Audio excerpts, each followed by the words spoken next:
Welcome to Ellery Queen's Mystery Magazine's Fiction Podcast. I'm EQMM's editor, Janet Hutchings.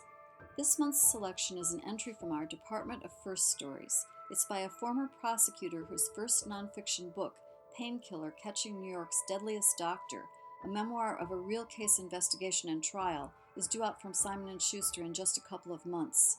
In her fiction, the New York author likes to explore morally ambiguous characters, and her debut tale for EQMM contains a memorable example of the subtle shadings of culpability. Here is Cecilia Fulton reading her story, The Father of the Corpse, from the January-February 2019 issue of EQMM.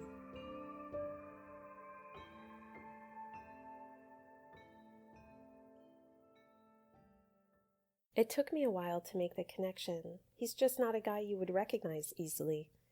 Probably because you wouldn't really be drawn to him in the first place. He looks like a crumpled paper bag. The rough texture of his skin blurs his features, so you can't really register what his eyes look like or what color they are, or the size of his nose, or the length of his eyebrows. Also, I'd only ever seen him looking grim in washed-out dark suits, so at first, this guy in the cream-colored suit with the big smile on his face, I had no idea who he was, except that he was familiar in some way. I probably wouldn't have noticed him at all except it was snowing heavily outside, and it seemed brazen for a man to wear ivory on a snowy day, especially, as I noticed, with Yeti-sized snow boots that were still as wet as a soaked dog. Fascinating, I thought. I agonized for hours over my outfit. In fact, I'm still agonizing over it. And here's this guy, chatting up the bride's mother with total insouciance, seemingly unburdened by any second-guessing over weather-appropriate textiles, season-appropriate hues, or the need to take off the dripping fur appendages before launching himself into a fancy party. How had he even gotten so far into posh Waveney Castle, past the coat check and into the mingling rooms with Connecticut royalty, without changing out of those boots? It was only as I saw the guy lean in and speak right into the proud mother's ear, getting up on his toes to get a bit of height, then bending a little to angle his words right into the ear canal, that I realized, hey, I know him. I'd seen him talk to people that way before. At work. It was someone from work. And then it came to me. I knew him from court. Actually, yes, that was it. I'd watched him talk to defendants that way, up on his tiptoes, then bending in and leaning toward the ear and whispering in that targeted manner to make sure no one else could hear his wise counsel. With that came the name. I poked my husband. I know that guy, I told him. It's Fred Krantz. Hey, Matt, honey, look, I know this guy. It's a defense attorney from work, Fred Krantz. Matt followed my lead and took a quick look, but then turned his attention back to the passing hors d'oeuvres. Oh, really? That's great, he said. Matt couldn't understand. Fred was my salvation. It was Matt's second cousin's wedding, and I was all out of juice. It's one thing to invest yourself in social conversation with first-degree marital relations, knowing you're building a long-term relationship, but we weren't expecting to see many of these people again. Some would die soon. Some lived too far away to be seen again. And the rest were just, well, not my kind of people. Let's just say that as a prosecutor specializing in prescription drug trafficking, I wasn't thrilled to be the guest of a family whose wealth was directly related to the sales of highly addictive pharmaceutical substances. I'd started thinking about how many pills the bride's father must have sold to pay for each artisanal pig in a blanket, but concluded that my abstinence from the hors d'oeuvres would hardly be an effective protest. Besides, no one ever really cared until it touched their own family. We figured that guests who were just arriving would feel the need to find the bride and groom's parents as soon as possible and would accordingly keep any intervening conversations short. As a result, we had positioned ourselves strategically near the door to get all of our obligatory greetings out of the way, and grab hors d'oeuvres from the welcoming waiters at the same time. It was a smart move. The guests fumbled through the coat check, dusted snow off their hair, and ran right into us. If we didn't know them, we smiled politely and let them pass. But with the ones we knew, we launched right in. All I had to do was shake hands, kiss, smile big, confirm the information they'd received about me, and count down 30 seconds until they'd start looking for their next target. Yes, I'm pregnant. We're so excited. Yes, I'm due very soon, but hopefully not tonight. Ha ha ha. Yes, winter pregnancies are such a pain. I couldn't even put on my boots without help this morning. Yes, isn't this place stunning? The view from the hill must be just beautiful when it's not snowing. Yes, lunchtime weddings are so original, so creative. Yes, I work at the district attorney's office. It's interesting, but also exhausting. Yes, I plan to keep working after I give birth. Oh, yes, of course. Please go ahead. The bride's parents are just over there. We'll talk to you later. Absolutely. Boom. Done. Next. I was prepared for it all, from the questions about my labor and delivery plans to the eyes darting away in search of a better option. And I was bored as hell. Fred Krantz wasn't a friend by any stretch, nor was he even a casual acquaintance. But he and I had topics to discuss other than my stretch marks. "I'm going to go say hi, okay?" I said to Matt, placing my hand on his arm. He smiled, nodded, and reached for a mini Provençal quiche. I steered my heavy body around to approach Fred. The bride's mother was moving away from him with a laugh, her hands still outstretched toward him, although she was already locking eyes with another guest. Fred stood alone for a moment, stroking his face with a distant look in his eye and one corner of his mouth upturned. Admiring his last comment or thinking of his next conversation? Wondering whether he should now shed the snow boots? Enjoying the weight of the wet fur around his feet and counting snowflakes in the distance? Thinking of his clients, who might not even be able to see the snow through the secured windows of their cells? I interrupted his reverie. "Mr. Krantz, hello." "Hello." We shook hands. His palm was dry and his hold on my hand was neutral. Clearly, I had not sparked any lights in the Krantz memory bank. "Lee's Acorn from the Manhattan DA's office. We've had cases together." His mouth became an O, and his eyebrows lifted, creating waves of wrinkles on his forehead. "Of course. ADA Acorn. What a surprise. So, who do you know?" "My husband," I gestured. "Matt Barrett. Janie is his cousin. Second cousin. Matt's mother and Jack are first cousins." Great. My wife. She's close friends with the mother. Very close. Known her for years." Would he consent to a chat about work, the war on drugs, the challenges of his job? I wasn't sure he was interested. His eyes checked the room as we paused. He was done talking before we had begun. He must be disappointed to see me, I realized. He must have been so happy to engage in conversation outside of a cell, with people who didn't remind him of his sordid clients. This wedding was an escape for him, just as he had appeared to be an escape for me. So I was the last person he'd be interested in chatting up. Well, might be for the best. You never know what could come up. I opened my mouth to say something polite and close out the encounter. His eyes locked back onto mine. "Wait a minute." He wagged his finger in the air, as if to conjure up information. "There was that article about you." "Oh?" I decided to wait so that I wouldn't look too eager to hear the rest. I lifted my eyebrows to signal that I was listening. He pointed his finger toward me. "In the law journal.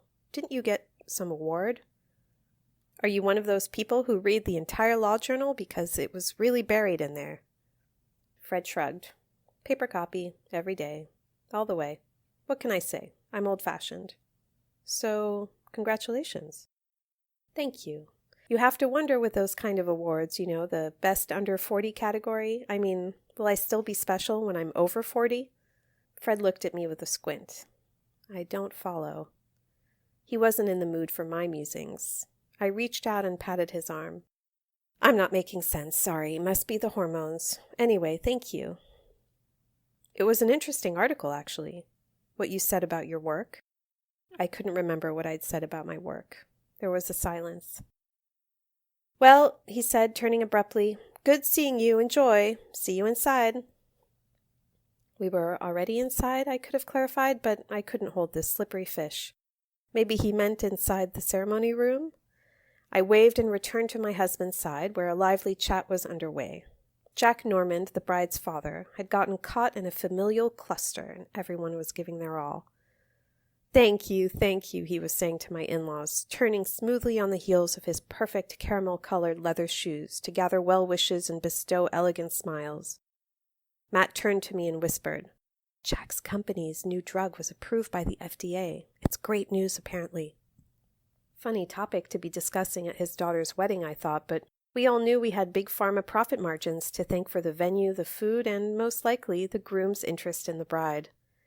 Though it was possible that, given how much the bride loved pills and how many of them she consumed on a regular basis, she was as much responsible for the company's success as her executive-level father. Matt's mother swooped to my side and propelled me toward Jack. Actually, Jack, this is our daughter-in-law, Lise. She's a DA in New York. Just an ADA, actually, meaning an assistant district attorney, I clarified. Not that I run the risk of being confused with the famous older white male who currently serves as the elected district attorney of Manhattan, but inaccuracy kills me. Yes, a DA, my mother-in-law continued. Lise, this might interest you. Jack's company has just won FDA approval for a new drug, and they think it's going to solve this whole opioid crisis. Well, Jack jumped in. I wish that were the case, but let's just say it's harder to abuse. It's what's called a tamper-resistant opioid, though addicts often figure out ways to abuse them anyway. And unfortunately, we can't control what people do after they legitimately obtain it from a doctor. We're just trying to make it that much harder for people to get hurt. We just felt it was the right thing to do. After having made $1 bajillion from their earlier product, I added on his behalf in the privacy of my mind. It had been one of the drivers of the opioid epidemic, thanks to its easily abused formulation and aggressive marketing. But who says that out loud, especially at a wedding and to the bride's father? Not me. Meanwhile, Jack caught Matt's eye, pointed to my stomach, and made a thumbs-up sign, apparently congratulating my husband on a successful knock-up job. I took a deep breath. Unfortunately, my mother-in-law was not done with the topic of prescription meds. She gripped my upper arm, using me as a human hostage for Jack's attention. Lise works on a lot of cases involving those drugs, don't you, Lise? Yes, I said, my earlier desire to be comforted by work talk suddenly obliterated by the concern that I might end up telling off Jack Normand at his daughter's wedding. I'd remembered what I'd heard about this new drug. It was supposed to be harder to abuse, but it was also a stronger and more potent formulation. My contacts at the DEA had also told me that its tamper-resistant feature was a crock and would be defeated easily by anyone determined to get a high. In my opinion, it was a cheap attempt at public redemption. Once again, all I needed to do was keep the mouth shut. Lips together, mouth shut. Jack put his arm around my mother-in-law and tugged her in closer, completely ignoring the opioid angle. Wonderful, wonderful, he cooed. I hope you didn't have too much trouble getting here. I'm so touched that everyone came out for my little girl. His eyes glistened. You know, it's been a tough road with her. For her. My mother-in-law's eyes lit up. Could Jack be giving her permission to discuss Janie's rocky past? I could tell she was busy formulating a response when my husband busted into the conversation. Well, Matt said, we were a bit nervous about the weather forecast, I have to admit, but what the hell, I figured. We've sure waited long enough for Janie to get married. He laughed, then looked around, wondering why no one was laughing with him. Oh, good heavens, Matt, his mother muttered. I slipped my arm through Matt's and spoke up. He just means we all knew this guy was the right one for her, and we were the first ones to meet him, weren't we, Matt? So we knew this was coming a long time ago. Well, said Jack and paused. Matt's mother and I braced ourselves. One never knew how normals would react to Matt's unique brand of wit. Jack looked at my belly again and smiled. Well, he continued, we're very touched that you made it under the circumstances, and don't worry about covering up for your husband. He looked kindly toward Matt. I've known him since he was a little boy. Always said just what he thought unvarnished, and that's a good thing. Fact is, it's true. We're all thrilled she's finally getting married. I'd given up hope that any of them would stick around, and I just hope it's not too late to get a grandkid out of them, if I may be permitted to be blunt myself, before someone changes their mind. I'm also just thrilled that she's finally sober.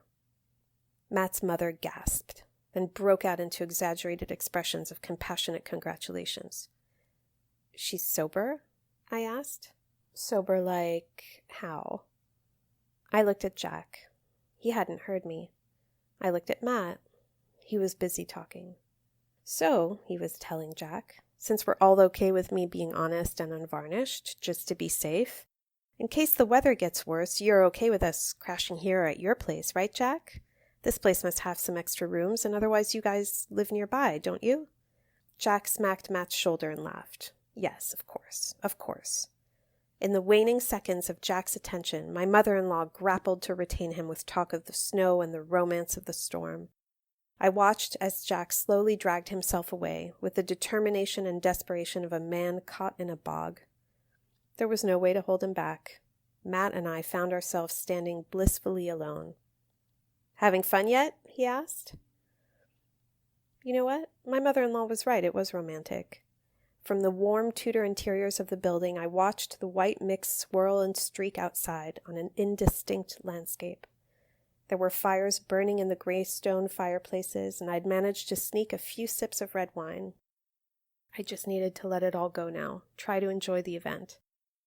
Matt and I were still parked unapologetically on the snack track, though we had moved away from the door. We were now on that magical invisible path that every server traced from the kitchen doors through the stunning room where everyone had gathered before the ceremony.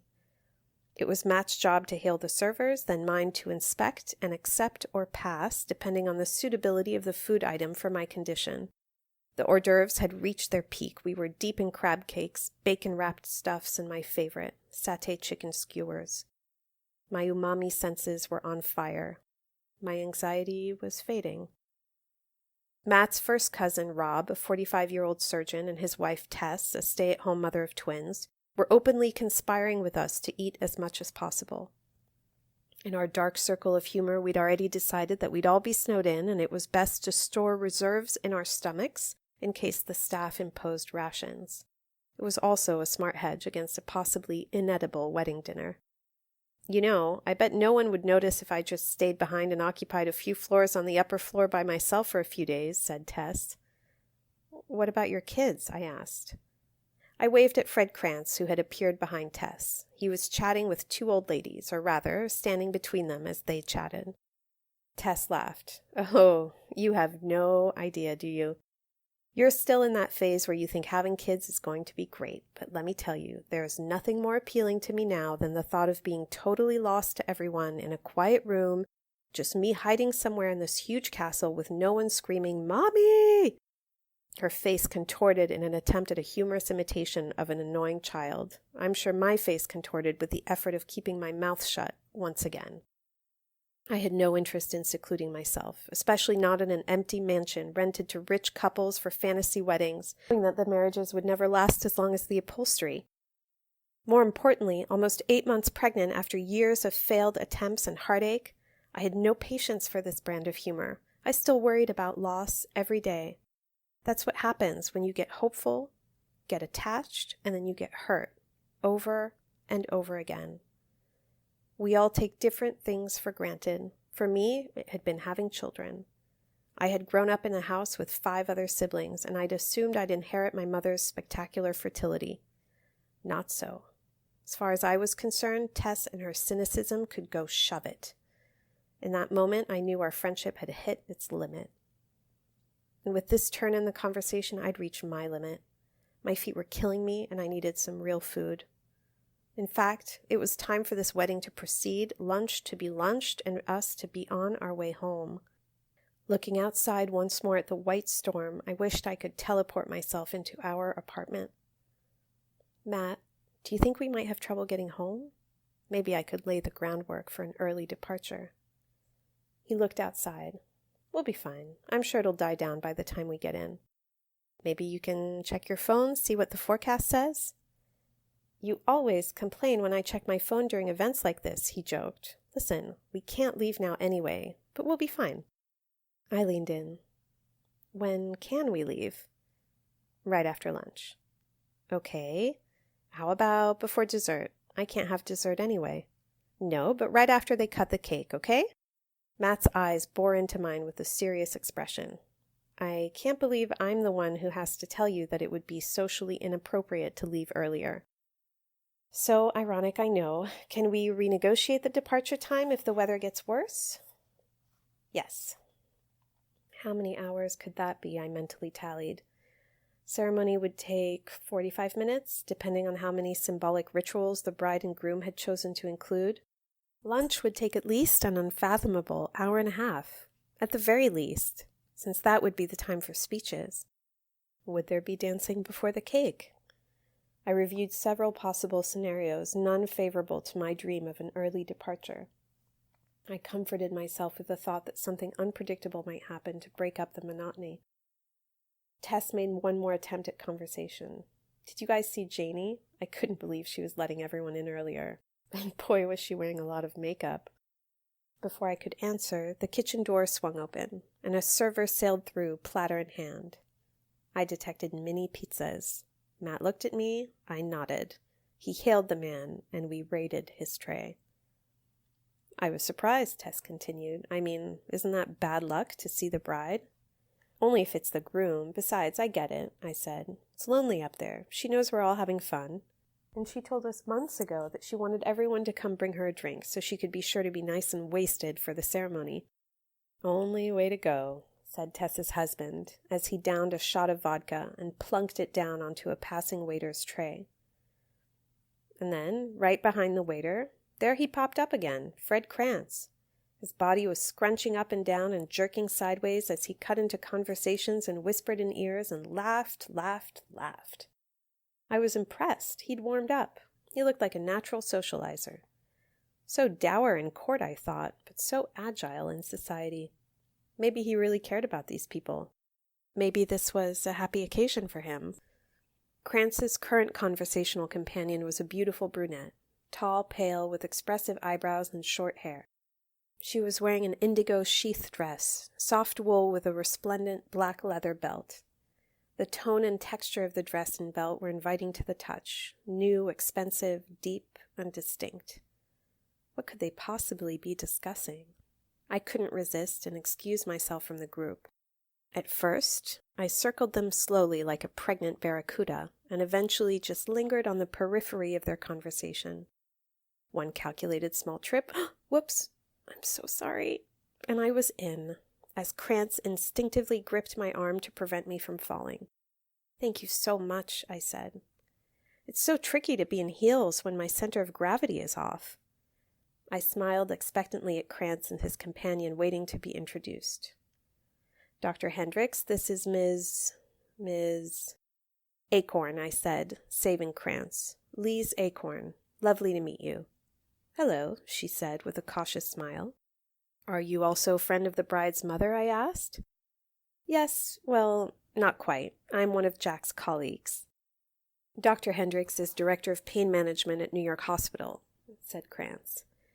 "And as we were just discussing, a member of the FDA's Advisory Committee on Anesthetic and Analgesic Drug Products." "What?" How was he so quick with the terminology? Did Krantz and I share an interest in opioid regulation? I reappraised the man. He was horribly dressed, but perhaps more interesting than I had expected. "Fascinating," I said. "Did you have to recuse yourself on Reliva, Mr. Norman's new product?" I didn't need Krantz's sharp look to know I had goofed. Dr. Hendricks pretended she hadn't heard me and leaned down from her height and beauty to examine my insolent face more closely. I tried to fix my mistake. "That must be fascinating work," I meant. Just then, a photographer popped into our circle wielding a giant camera, apparently unable to see the gaping, jagged hole I had just blasted into an otherwise charming moment. "May I?" asked the photographer, raising the lens. Dr. Hendricks froze. "I'm so sorry," she said. "I have to find the powder room." Exit stage left she went, and I didn't linger either. With an apologetic glance to Krantz and the photographer, I hustled back to the safe cluster of Matt, Rob, and Tess. 4 servers and 3 hot appetizers later, white-clad Waveney staff opened the double doors into the ceremony room. Guests whooshed in with a collective anxiety about securing the best seats. For me, this was glorious, the beginning of the end of being on my feet. I was one step closer to lunch, dances, cake, and the heavenly homeward journey.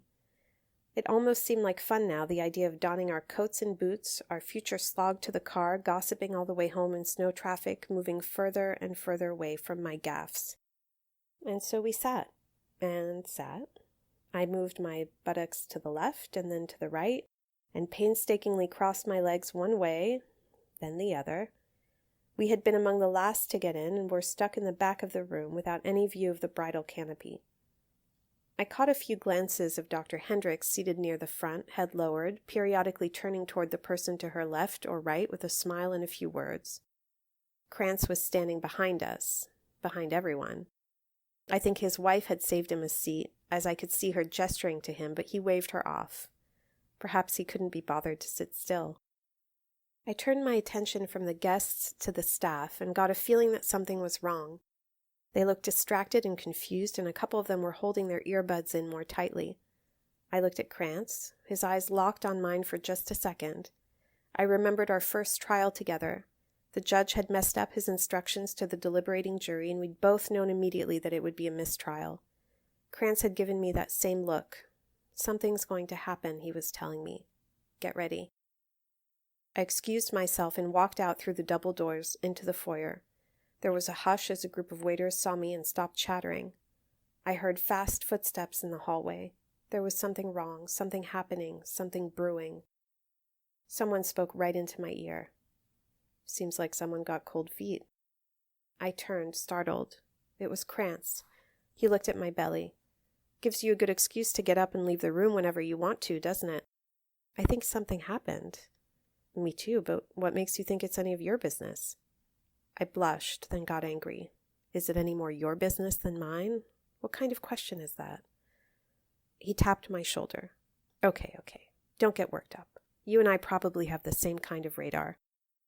Jack Normand ran into the foyer. He looked frantically left and right.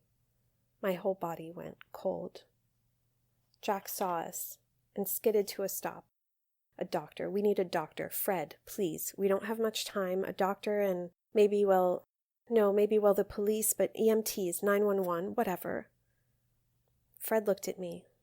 Lise will call 911. I'll find a doctor, but you need to tell us. Jack swayed. I caught his arm. Mr. Normand, Jack, do you want to sit down? No, I have to go back. Tell them she's unconscious. Foam in her mouth. I have to go back. What if my little girl... He choked back a sob and ran back toward the hallway. I heard his footsteps pound up the stairs. I pulled my phone out of my purse and dialed 911. Fred walked up to the waiters and asked one of them, a tall, steady-looking woman, if she could ask and find out if any of the staff had EMT training, and if so, to send them upstairs to the bridal suite immediately. He then ducked into the ceremony room. The phone call was not one of my best moments. 911 operator, what is your emergency? Possible overdose at Waveney Castle. Is the victim conscious? Unconscious. Breathing? I don't know. I'm not with her. Where are you? Waveney Castle. Wave a what? Waveney Castle, New Canaan. What's the address? I don't know if there's an address. It's just Waveney Castle. Ma'am, without an address, I can't dispatch anyone over to you. Jesus, can you just send someone quickly? She's foaming at the mouth, unconscious. It's her wedding, for God's sake. Ma'am, calm down. I need to enter an address. I almost threw the phone down. Hold on, okay? Hold on. I waved over a waitress. What's the address here? Oh my God, I have no idea. Can you please find out? Hurry. The operator's voice was tight. Ma'am, you're going to have to speak up and tell me what's going on. You said the victim is unconscious. I need you to tell me what's going on. Hang on, I said, as I was already making my way down the hall and up the stairs as quickly as I could. I was breathing too heavily to speak. Hang on, I'm on my way there. I'm sorry, I'm out of breath. Ma'am, did you say Waveney Castle? Is that 677 South Avenue, Sierra Oscar Uniform Tango Hotel, South Avenue in New Canaan? Yes, that must be it. Yes, please just send an ambulance urgently. I caught my breath and rapped on the carved door of the bridal suite. There was a white bouquet of tuberose hanging off the doorknob by a pale pink ribbon. The flowers shook as I pounded on the door with greater force. I felt bad to be intruding, but Jack himself had asked me to make this call. It was legitimate for me to bust in, right? The door opened. The sea of pale-faced bridal party members parted, and I saw Jack's head turning toward the door. Who the hell is it? He shouted. Jack, I said, I'm on the phone with 911 like you asked. They need to know her condition. They can talk you through CPR while we wait for the ambulance. He'd already turned his head away. We've already got them on the phone in here. As the door slammed, I caught a glimpse of Janie's tan arm on the floor, her hand limp and outstretched, and one of her feet tangled up in the white lace of her wedding dress. Just a few hours earlier, I'd seen her push her feet into those shoes. I'd heard her laugh. This was not what I had expected. I almost fell on my way down the stairs. A woman in a blue pantsuit ran past me toward the bridal suite. Matt was waiting at the bottom with Fred Krantz. There's a radiologist, that's all we got. She's on her way up. I think I saw her. A thought occurred to me. Wait, what about Dr. Hendricks? Where is she? Fred shrugged and looked around. I couldn't find her. No one knows. Hopefully she'll turn up, or maybe she's up there already. I turned to Matt and couldn't stop my tears. Matt, maybe you want to be here for your family, but can we please go? I can't stay here. They don't need us to be here, please. He didn't even hesitate. You got it, kid.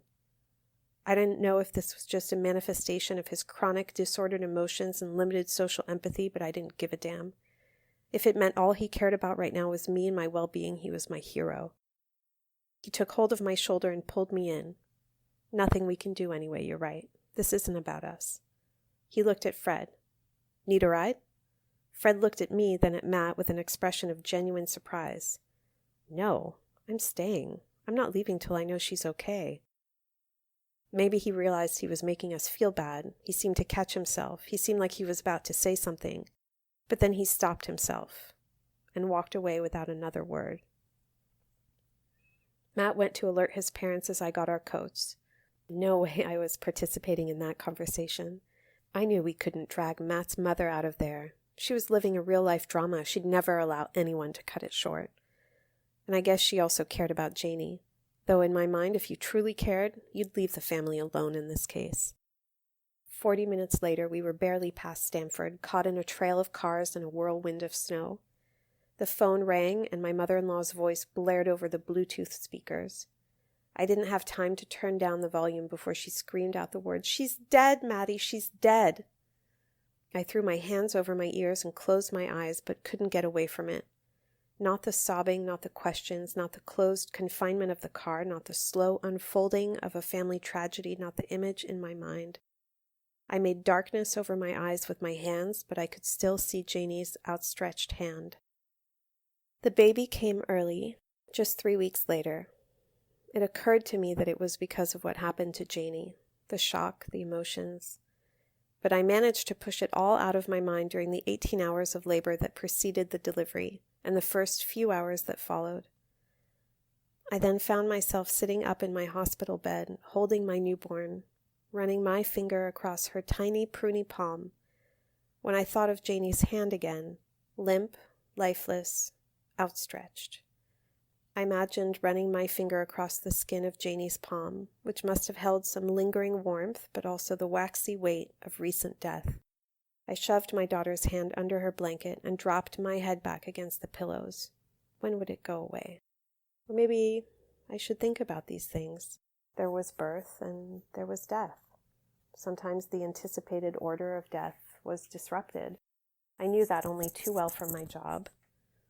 In a flash, I decided that if my daughter died, I would kill myself, and if anyone killed my daughter, I would kill them. That's how central she was to my life now. These were clear, direct conclusions, and I felt no shame at thinking these things, no concern at my own state of mind. I was just being honest with myself. I was finally being myself. Optimists don't become prosecutors. It was a relief in a way to just be able to think what I wanted, see life for what it was, to see its best and contemplate its worst. This clarity, this honest thinking was an expression of love for my new daughter. I looked down at my baby. Was she hungry?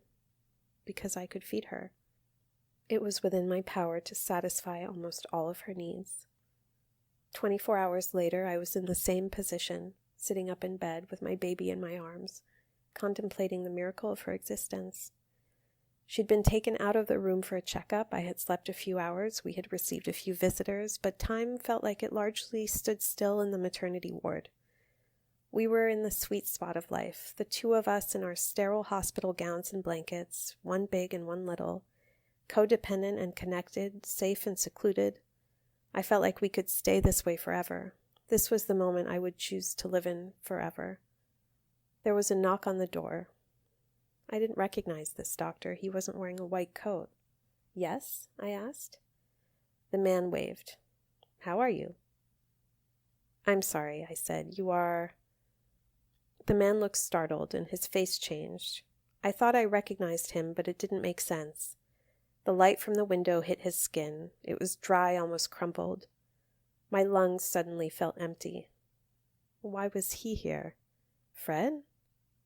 May I? He said, pointing at a chair. I couldn't answer. The chair's metal legs grated along the floor as he pulled it toward the bed. I pulled my baby's blanket a little further up over her ears and held her tight. He gestured toward the bundle in my arms. Congratulations. Thank you. I don't mean to be rude, but what are you doing here? How did you get in? He shrugged and looked at the door. I'm not sure myself, to be honest. Which one? What? You're not sure why you're here, or you're not sure why you got in? It made me angry that I needed to be questioning him. He was reminding me of too many things outside this room. Cross-examinations, cases, courts, and Janie. Fred looked straight into my eyes. I need to say something to you. I waited. He dipped his hand into his right jacket pocket and fumbled around. It came out empty. He did the same with the left. Empty. He twisted on himself to pull up the back of his jacket and reach into one, then the other back pants pocket. He pulled out a folded piece of newsprint. I'm going to read you something. He unfolded the paper. He glanced up at me. He switched his eyes down to the piece of paper. The hardest part about being a prosecutor is remembering that it's a job and knowing that we don't have the tools or laws to find a culprit for every crime. Sometimes a case will affect you personally, or you might feel frustrated by the inability to help. The opioid epidemic is a good example of that for me. I recently had a case where a young woman died of an overdose, but her body wasn't found until 2 days later. When the police finally arrived, they discovered the victim's 8-month-old baby crawling around her mom's dead body, crying its heart out. We couldn't trace the pills back to a dealer or doctor, and even if we could have, there was no guarantee we could have held anyone responsible for this death. Some might say only the addicts are responsible. I can't believe that when we have so many people dying all around us and so many people are making so much money from selling these pills. But ultimately, my duty as a prosecutor is to apply the laws fairly as they are. All the leftover feelings we have about the law or the cases, we just have to set them aside and move on. He paused, as though he were reading it again, silently to himself. He looked up at me, then crumpled up the piece of paper, tossed it into the garbage can in the corner. It arced smoothly and went right in. Slam dunk, I said. I'm not so sure about that. He crossed his arms. I don't really know how to say this. There's nothing I can do with what I know or what I think I know. He looked up at the ceiling. Well, there are a few things I do know, so I guess I should start with those. He looked at my baby, then my face. You shouldn't be a prosecutor. I'm not saying you're not good at it. I'm not saying there are any human beings necessarily perfect enough to enforce the laws against others, but you can't do it anymore. You took a life, in some way, or you played a not insignificant role in ending a life. At least I think you did. And I think you did. Depending on how it happened, maybe it wasn't a crime in itself. I mean, maybe you just didn't stop her even though you knew. I didn't know she'd gotten sober. Fred's voice hardened and his eyes narrowed. He leaned forward and lowered his voice, sending his sharp whisper right into my ear. I don't think you should say anything at all. Do me a favor. Don't say another word. He paused, leaned back, and glared at me again. Not another word. He slapped his palms onto his thighs. You knew enough. You were up there. You've got your socially inept husband, who's just perfect because he's so honest, but he's also a total space cadet, so the chances of him noticing were, well, I'm sure you knew how to do it, how to focus him somewhere else. Everyone knew she was joking about getting wasted. He half closed his eyes momentarily and shook his head. At least you young people knew. We only knew later. Her poor mother had no idea. She would have told people about the treatment program. He stopped. Well, that's another story. He looked up at me again. I didn't know how much more of this I could take. Though it occurs to me, What did her mother tell people about Janie? What did she tell Matt's mother? How much did you know? I'm thinking about how much I heard about you from them at the wedding, your miscarriages, your fertility treatments. He stared at me. I looked down at my baby and wished she weren't asleep so that I could keep busy with her. You know, the tox screen came back last week. It revealed alcohol, Xanax, and fentanyl. I'd been thinking the Xanax was laced, given the amounts and proportions, and surprisingly there was not much fentanyl, but since she'd been clean in the two drugs, he interlaced his hands and pumped them together. Worked in combination to decrease heart function, so it wouldn't have taken that much, but still, you needed to get your hands on some of that to give it to her. I don't know how you... He dropped his hands, started wiping them up and down on his pants leg again, then cocked his head to the side. But now, what if... Maybe this is crazy, but what if... I know she was doing fertility shots, but what if you knew that? What if you helped her that day? Maybe she said, "Oh, I'm so nervous, I can't do it," he said in a mock high-pitched voice. And then, "Oh, let me help you." What if you drew fentanyl out of a patch? What if you gave her the injection? We know she did the injection not long before she died, but since she'd used up her fertility meds for the day, we didn't think... How would you have gotten rid of the patch afterward? How could you have... He stared at me. I thought about Janie's clammy hands fumbling with her injection kit, and the way she looked up at me with relief. I thought about my own relief at not having had to figure out how to slap the patch on her without her noticing. My inspiration in distracting Matt toward the bar while I mixed her meds and quickly drew some gel out of the fentanyl patch.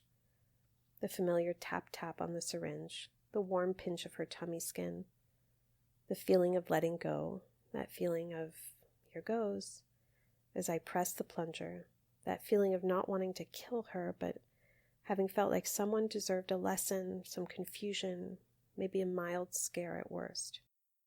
I cleared my throat. Am I allowed to say something? No. He stood up, pushed back his chair. You're...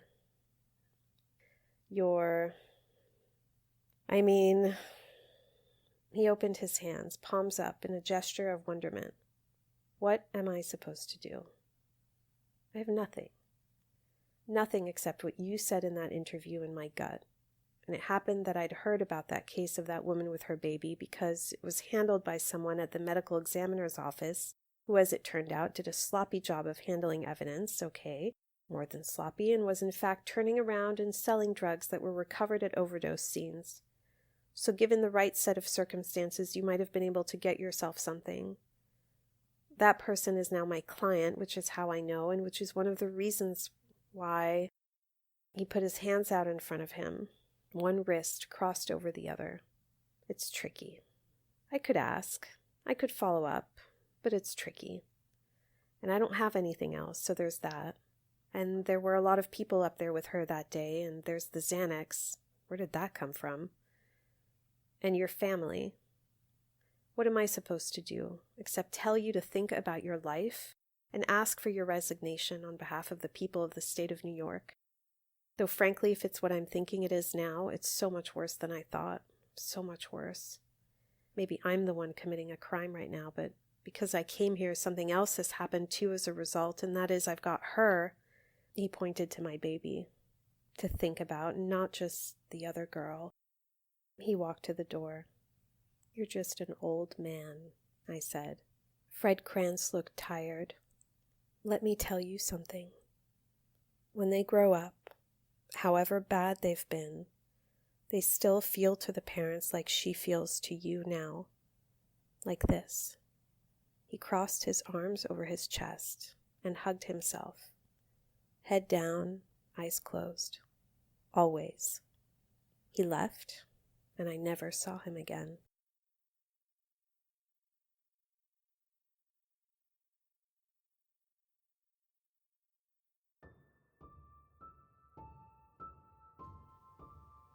Father of the Corpse is copyrighted by Cecilia Fulton. Music for the podcast entitled Cobwebbed was obtained from purpleplanet.com.